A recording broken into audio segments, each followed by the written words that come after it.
Le signal wow. Bonjour, bonsoir. C'est cela. Wow est une interjection d'admiration. Wow. Pour montrer un étonnement devant une toile de maître, une esthétique rare, une profonde beauté, etc.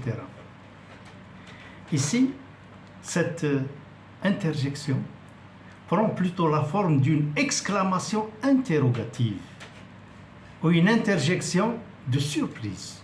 Wow! Surpris par un événement inattendu et extraordinaire. Cette interjection dans laquelle je vous entraîne est devenue le nom de code du signal radio interstellaire reçu le 15 août 1977,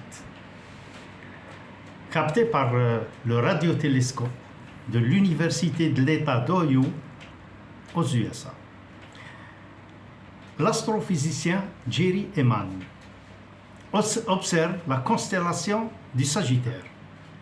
Quand il enregistre pendant 70 secondes une onde étrange avec une intensité d'une puissance exceptionnelle et d'une fréquence inconnue. Wow, écrit-il en soulignant au stylo cette fréquence inconnue sur le papier de l'imprimante, donnant ainsi, sans le savoir, un nom au signal reçu. Après des semaines d'études et d'analyses par les experts de la NASA et d'ailleurs, le résultat tombe. La signature du signal est d'une origine artificielle. Aucun astre, ou planète, ni quasar ne peut émettre cette forme de signal radio d'une manière naturelle. Et en plus, ce signal n'avait aucun lien avec la Terre. Vous savez, il ne faut pas chercher loin. Quand ça a un bec de canard et des pattes de canard, donc c'est un canard. Point. Bien sûr, maintenant, presque un demi-siècle après, le professeur Antonio Paris développe une hypothèse et trouve que c'est le passage d'une comète à l'époque qui serait en cause du signal wow.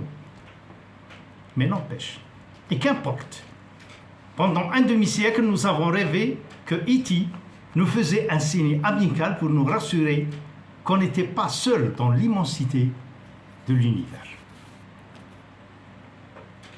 Selon la thèse la plus retenue, et celle qui est enseignée dans les universités du monde, est que le Big Bang est la source de l'univers, c'est-à-dire la grande explosion.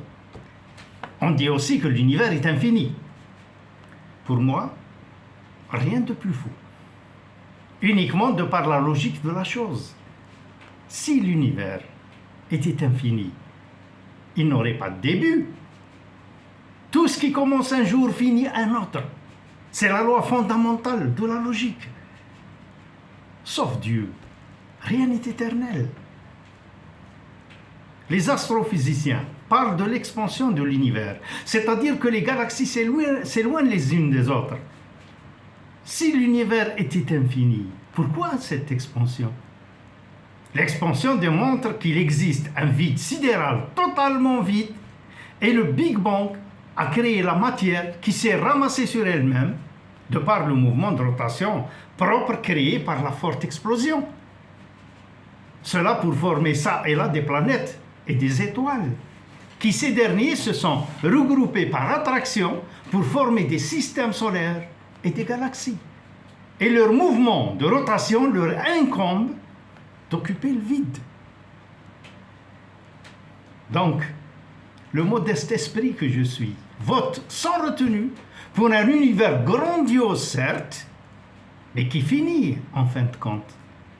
Et chacun est libre de penser à sa façon. Enfin, en principe. Pour avoir une humble et toute petite idée de la grandeur et de la précision de l'univers, Prenons une des plus importantes et aussi la plus célèbre constante mathématique omniprésente dans la physique et les maths. Je vous la dessine.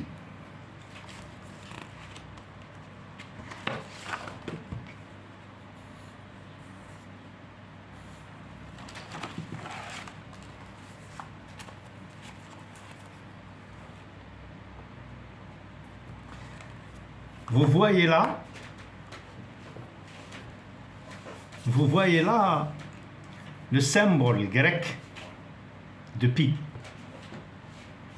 Sa valeur est de 314, 159, 265, 358, etc. à l'infini. Et ces décimales sont non répétitives. Si l'on veut calculer la circonférence ou le volume d'une sphère sans l'appui de pi, c'est même pas la peine d'y penser. Comment Archimède, presque 3 siècles avant Jésus, soit le premier à démontrer la constante de pi.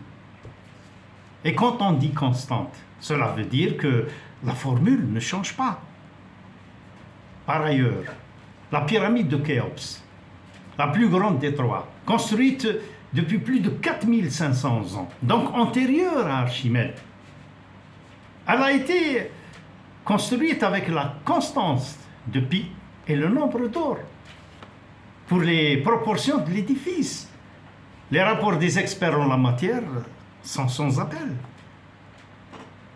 Pour construire une œuvre aussi massive qu'une pyramide de cette taille, il faut impérativement l'aide mathématique de pi et du nombre d'or, phi, PHI, qui ce dernier a une valeur de 1,618, 033, 988, etc. à l'infini, non répétitif lui aussi.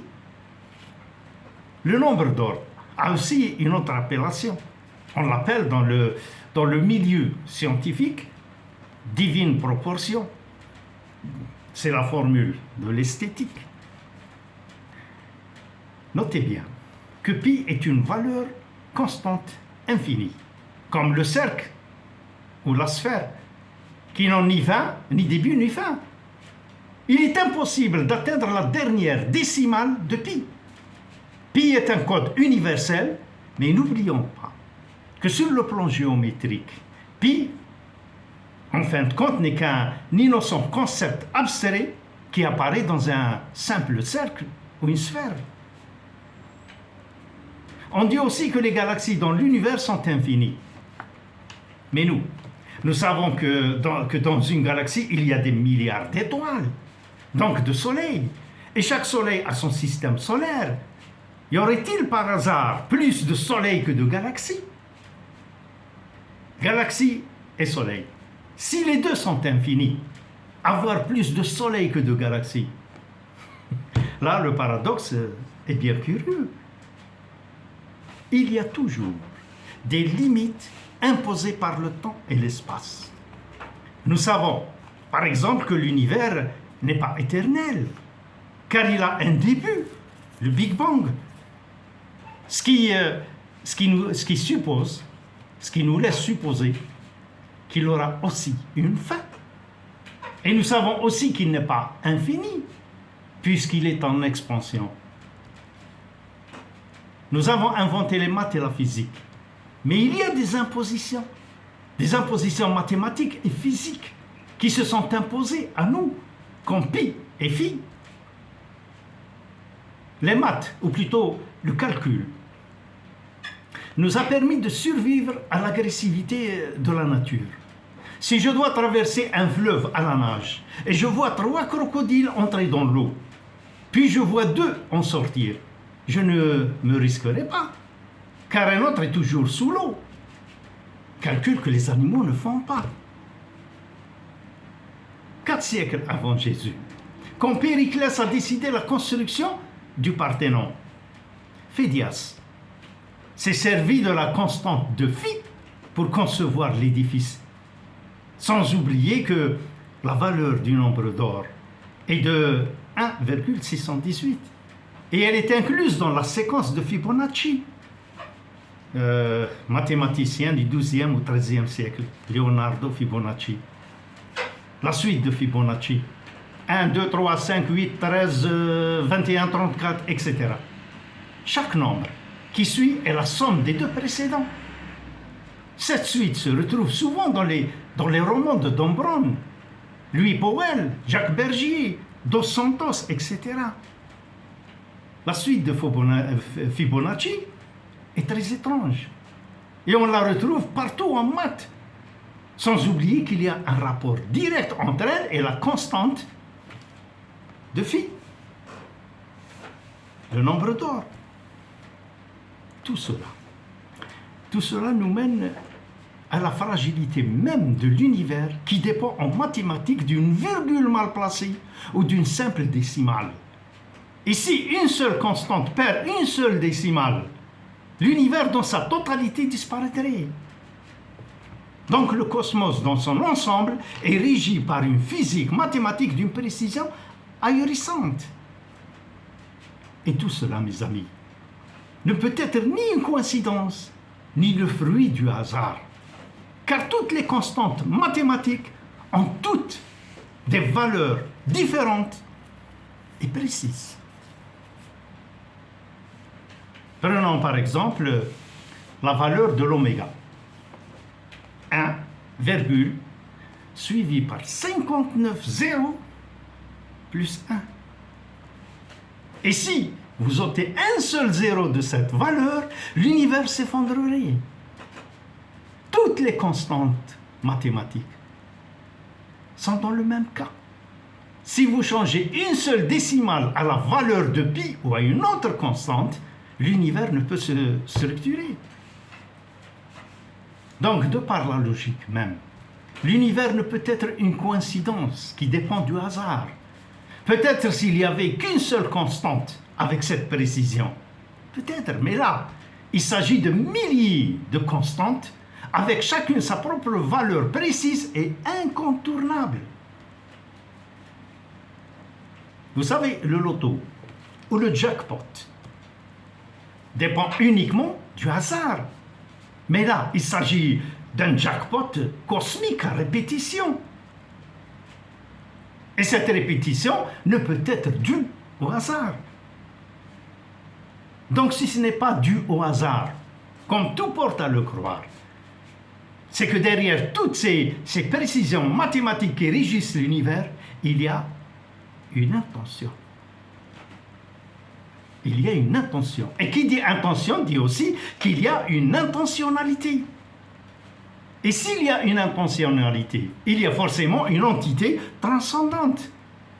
Et ceci entraîne cela et nous mène à Dieu. Vous savez, la science n'a jamais été tributaire de l'opinion de la majorité. Et si c'était le cas, Copernic avait tort de dire que la Terre tournait autour du Soleil, Galilée avait tort de dire que la Terre tournait sur elle-même, etc. À cette époque, surtout celle de Ptolémée, l'astrologue du 1er siècle, la Terre était au centre de l'univers. Et c'est tout l'univers qui tournait autour de la planète. C'est Copernic qui a banalisé la Terre en la recentrant à sa place actuelle. Tout cela découle de l'incroyable précision de l'univers qui constitue une preuve évidente et formidable d'une intention cosmique. Ouais. Quand il y a une contradiction entre les croyances et la réalité l'emporte toujours, avec plus ou moins de temps, mais au final, elle l'emporte. Regardez par exemple les cristaux d'eau ou les flocons de neige. Ils forment tous une sorte d'étoile à 6 branches, d'une symétrie et d'une beauté extraordinaire. Mais le plus étrange, c'est qu'il y a des milliards de milliards et qu'on n'a jamais trouvé d'eux identiques. Pour finir, je vous dirais que tout notre savoir n'est qu'une goutte de science dans un océan d'ignorance. Ciao.